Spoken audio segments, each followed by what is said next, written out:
Waalaikumsalam warahmatullahi wabarakatuh. Perkenalkan, nama saya Vena Herianti Saada.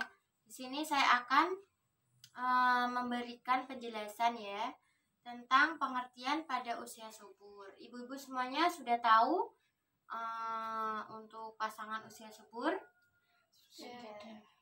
Sudah semua ya Bu? Sudah. Saya akan menjelaskan sedikit. Sebelumnya sudah pada kenal dengan saya ya? Iya.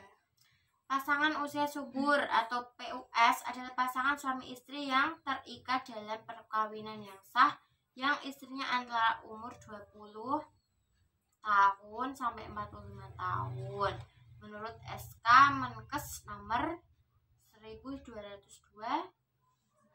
Pasangan usia subur adalah wanita berusia 20 sampai 45 tahun dengan status kawin. Pasangan usia subur adalah pasangan suami istri yang istrinya berumur 25 sampai 40 tahun dan masih haid ya Bu ya. Di sini semua masih haid ya? Masih.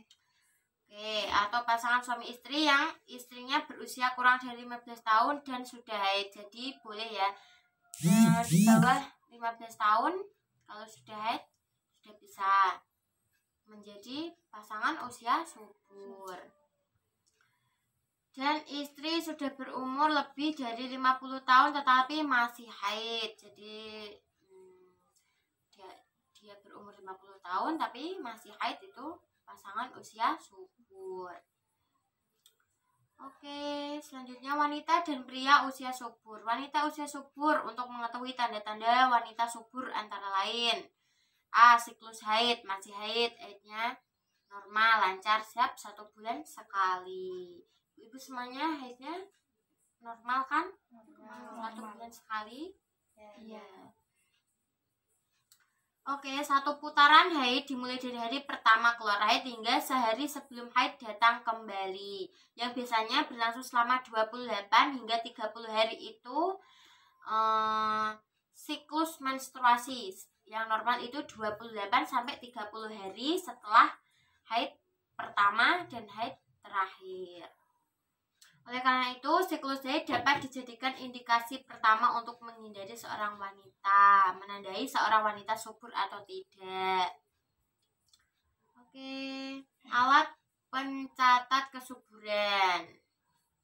Di sini ada alat pencatat kesuburan. Kemajuan teknologi seperti ovulation thermometer juga dapat dijadikan sebagai alat untuk mendeteksi kesuburan seorang wanita.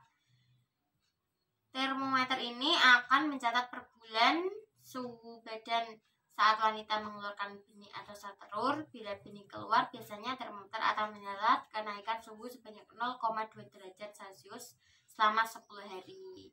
Itu seperti termometer untuk mendeteksi dalam haid atau tanda-tanda untuk menstruasi ya. Namun jika wanita tersebut tidak mengalami perubahan suhu badan pada masa subur, berarti wanita tersebut tidak subur. Jadi pada subur nanti, saat usia subur, teknologi seperti ovulation thermometer ini akan mencatat akan terjadi kenaikan suhunya. Jika tidak terjadi kenaikan suhu, berarti tidak masa subur. Jelas ya Bu ya? Ada yang ditanyakan? Tidak. Selanjutnya tes darah. Bisa dengan tes darah. Wanita yang siklus haidnya tidak teratur seperti darahnya haid 3 bulan sekali atau 6 bulan sekali, biasanya tidak subur. Ibu-ibu ini 1 bulan sekali ya? Iya, berarti subur. Atau ada yang pernah 3 bulan atau 6 bulan sekali? Ada yang pernah? Tidak. Jika dalam kondisi seperti ini, beberapa tes darah perlu dilakukan untuk mengetahui penyebab dari tidak lancarnya siklus haid. Tes darah dilakukan untuk mengetahui kandungan hormon yang berperan pada kesuburan seorang wanita. Jadi tes darah ini dapat berperan pada kesuburan seorang wanita. Jadi nanti dites untuk mengetahui subur atau tidaknya ya Bu ya. Iya. Oke, selanjutnya pemeriksaan fisik. Untuk mengetahui seorang wanita subur juga dapat diketahui dari organ tubuh seorang wanita. Beberapa organ tubuh seperti dada, kelenjar tiroid pada leher, nah ini di sini, dan organ reproduksi. tadi. Kelenjar tiroid yang mengeluarkan hormon tiroksin berlebihan akan mengganggu proses pelepasan sel telur. Sedangkan pemeriksaan buah dada ditujukan untuk mengetahui hormon prolaktin, di mana kandungan hormon prolaktin yang tinggi akan mengganggu proses pengeluaran sel telur. Jadi dapat diketahui melalui kelenjar di sini dan juga di dada buah dada. Yang kelima, track record. Apa sih track record? Wanita yang pernah mengalami keguguran. Ibu-ibu di sini ada yang pernah mengalami keguguran? Tidak. Alhamdulillah ya Bu ya.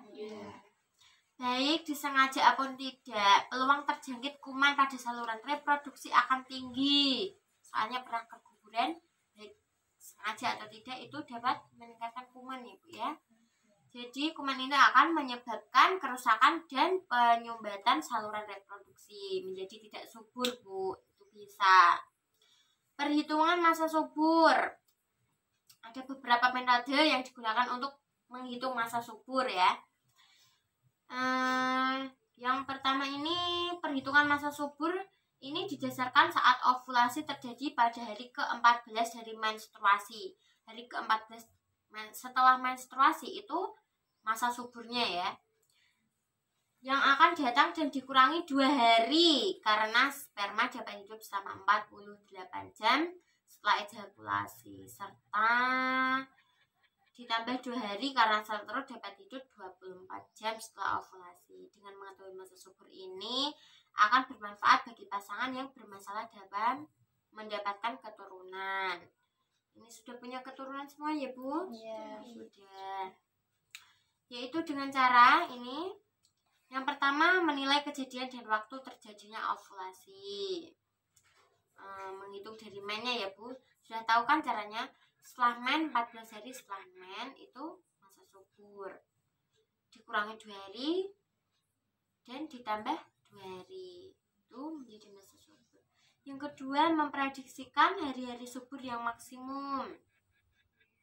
3, mengoptimalkan waktu untuk melakukan hubungan seksual untuk mendapatkan kehamilan. Yang keempat, membantu mengidentifikasi sebagian masalah infertilitas. Kurangnya pengetahuan tentang kesuburan alat reproduksi khususnya pada wanita seringkali dikaitkan dengan berbagai macam penyakit. Padahal tingkat masa kesuburan setiap orang berbeda-beda tergantung kondisi fisik, mental, dan kebersihannya. Jadi tidak semua kalau masa subur itu penyakit ya Bu ya, itu tidak semuanya menggunakan itu disebut penyakit. Masa kesuburan seseorang itu berbeda-beda. Ini ada leaflet, ini ada pengertian masa subur. Bisa sambil dibaca-baca ya Bu ya, nanti bisa dibawa pulang nggak apa-apa. Oke. Namun pada dasarnya ketidaksuburan alat reproduksi pada wanita disebabkan oleh disfungsi hormon. Hormon seseorang itu beda-beda. Yang kedua, tersumbatnya saluran telur. Itu bisa ya Bu ya. Endometriosis. Yang keempat, kista ovari. Yang 5, pergerakan sperma yang kurang baik. Jadi masa subur itu dari ini, terganggu oleh 5 ini. Bisa ya? Ada yang ditanyakan? Tidak. Oke, selanjutnya pria usia subur. Masa subur pria berbeda dengan masa subur wanita yang sudah lebih umum dikenal. Pada pria, selama masih menghasilkan sperma dengan kualitas baik dan dalam jumlah yang cukup, maka hal itu bisa dianggap masih dalam usia subur. 1. Kuantitas. Jumlah sperma dalam sekali ejakulasi sangat berpengaruh kepada kemungkinan keberhasilan membuahi sel telur pasangannya. Idealnya sekali ejakulasi seorang pria dapat mengeluarkan hingga 15 juta sel sperma per mililiter. Oke, selanjutnya pergerakan sperma atau mobilitas yang baik harus memiliki gerakan yang gesit untuk mencapai dan membuahi sel telur. Selanjutnya struktur. Normalnya bentuk sperma terdiri atas kepala yang berbentuk oval dan berekor panjang. Beberapa hal lain yang berdampak kepada kebutuhan pria. A. Usia. Kehidupan modern membuat sebagian orang memutuskan untuk menunda memiliki anak, padahal tingkat kesuburan dan kualitas sperma pria akan menurun seiring bertambahnya usia. Secara umum, masa subur pria kian menurun saat mencapai usia 40 tahunan. Yang kedua, gaya hidup. Selain usia, gaya hidup juga berpengaruh kepada kualitas dan kesehatan sperma. Bukan hanya usia saja ya, tapi gaya hidup juga mempengaruhi. Yang ketiga, suhu dan radiasi. Agar tetap subur, Narsis harus memiliki suhu 1 atau 2 derajat Celcius lebih dingin dibandingkan suhu tubuh lain. Untuk itu, hindari penggunaan celana dalam yang terlalu ketat ya untuk babak-babaknya. Berendam di air hangat dan mandi air hangat karena hal itu bisa meningkatkan suhu di sekitar Narsis sehingga memperlambat reproduksi sperma. Oke, selanjutnya ya. Oke, selanjutnya pastikan bebas penyakit menular seksual ya, ibu semuanya. Penyakit yang disebabkan oleh infeksi menular seksual seperti chlamydia dan gonore berisiko menghambat proses pembuahan. Chlamydia menyebabkan pembengkakan dan rasa sakit pada skrotum. Gimana? Ada yang ditanyakan? Sudah jelas dan paham ya? Sudah. Ini di sini juga di lafaz ini sudah ada pengertian dan juga manfaat dan sebagainya. Nanti bisa dibawa pulang, bisa dibaca-baca ya. Iya. Sekian dari saya. Terima kasih untuk partisipasinya, terima kasih untuk waktunya. Semoga ibu-ibu semuanya diberikan kesehatan selalu ya. Terima kasih. Assalamualaikum warahmatullahi wabarakatuh. Waalaikumsalam warahmatullahi wabarakatuh.